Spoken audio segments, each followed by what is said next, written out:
नमस्ते दोस्तों, मैं सुमन शर्मा आप सभी का स्वागत करती हूँ आपके अपने चैनल सुमन एजुकेशन हब में। कल बजट अनाउंस हुआ था 2020-25 जो कि by the finance minister Shrimati Nirmala Sitharaman ji के द्वारा इंट्रोड्यूस किया गया है, अनाउंस किया गया है और उसमें काफ़ी सारे चेंजेस किए गए हैं, काफ़ी बड़े-बड़े चेंजेस किए गए हैं जो मैं ऑलरेडी डिस्कस आप लोग के साथ कर चुकी हूँ। अब एक और डिस्कशन कर लेते हैं आईटीआर रिटर्न के थ्रू, यानी कि जो आईटीआर रिटर्न आपकी जाती है, पहले क्या था कि आप पिछले 2 साल की रिटर्न को फाइल कर सकते थे।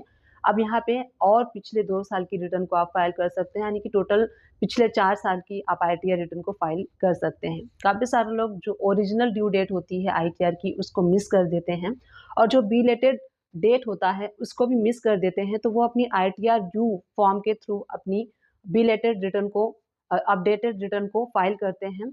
और जो अगर आप आईटीआर-यू यानी कि अपडेटेड रिटर्न के थ्रू अपनी रिटर्न को फाइल करते हैं, तो वहाँ पे आपको कुछ डिसएडवांटेजेस होते हैं, जैसे कि आप रिफंड वहाँ पे क्लेम नहीं कर सकते हैं, अपनी इनकम को आप कम नहीं शो कर सकते और जो आपके लॉसेस हैं, आप उसको बढ़ा नहीं सकते हैं। तो काफ़ी सारे डिसएडवांटेजेस होते हैं आपको और वहाँ पे आपको कुछ न कुछ टैक्स गवर्नमेंट को पे करना होता है। अब जो मान लीजिए अगर हम एग्ज़ाम्पल लेते हैं फाइनेंशियल ईयर 24-25 का, अगर आपको रिटर्न फाइल करना है, तो इसकी ओरिजिनल जो ड्यू डेट है वो 31st ऑफ जुलाई 25 this is the original due date for filing ITR return for the financial 24-25। अगर आपने इसको मिस कर दिया है, यानी कि 31 जुलाई 24-25 तक अगर आप अपनी 24-25 की रिटर्न को फाइल नहीं कर पाए हैं, तो इसका जो बिलेटेड डेट होता है वो है 31st ऑफ दिसंबर 25, यानी कि 31st ऑफ दिसंबर 25 तक आप बिलेटेड रिटर्न को फाइल कर सकते हैं। मान लीजिए आपने उसको भी मिस कर दिया, तो आपके पास लास्ट ऑप्शन बचता है आईटीआर यू के थ्रू अपने अपडेटेड रिटर्न को फाइल करना होता है। तो 24-25 की जो आपकी अपडेटेड रिटर्न जाएगी, वो आपकी जाएगी 31st ऑफ दिसंबर 2025 के बाद। और 24-25 की जो आप रिटर्न को फाइल कर सकते थे, वो कर सकते थे 31st ऑफ मार्च 28 तक आप कर सकते हैं और जिसकी टाइम लिमिट को 4 इयर्स कर दिया गया, यानी कि 24 month of relevant assessment year तक आप कर सकते हैं। यानी कि अब आप इसको कर सकते हैं जो आपका फॉर द फाइनेंशियल ईयर 24-25 की अब आप रिटर्न को फाइल कर सकते हैं 2030 तक, यानी कि 2030 तक आप अपनी फाइनेंशियल ईयर 24-25 की रिटर्न को फाइल कर सकते हैं। बट इसमें एक आपको लॉस होगा, इसमें जितना आप लेट करेंगे, जितना ईयर्स आप लेट करेंगे, तो आपका जो एडिशनल टैक्स परसेंटेज वो इंक्रीज होता जाएगा।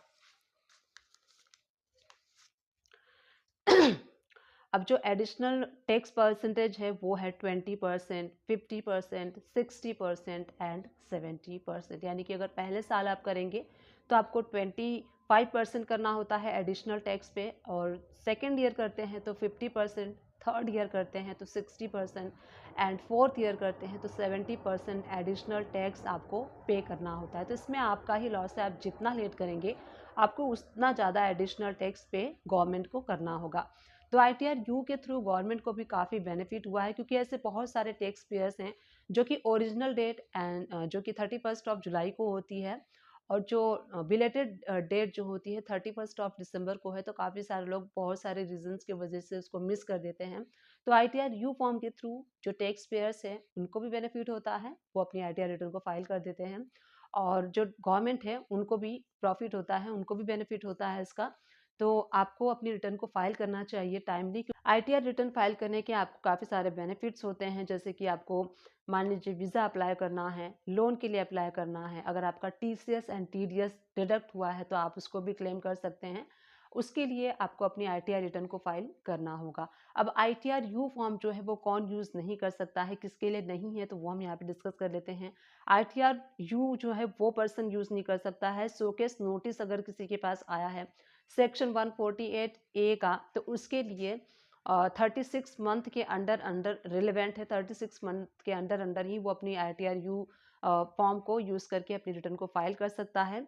और मान लीजिए कि जब कोई नोटिस आता है और उसमें ऑर्डर पास नहीं हुआ है, तो उसमें 36 मंथ के अंडर अंडर करना होता है आपको अपनी आईटीआर यू फॉर्म को यूज़ करके।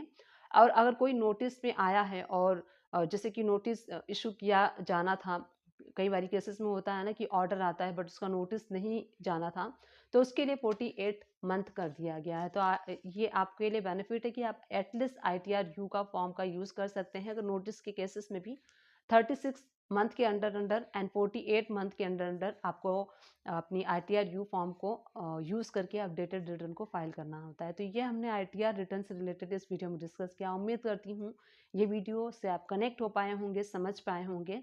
तो दोनों चैनल को लाइक शेयर सब्सक्राइब कर दीजिए। नीचे शेयर का बटन शो होता है, इस पर क्लिक करके आप मेरे वीडियो को शेयर कर सकते हैं सोशल मीडिया की किसी भी प्लेटफॉर्म पे।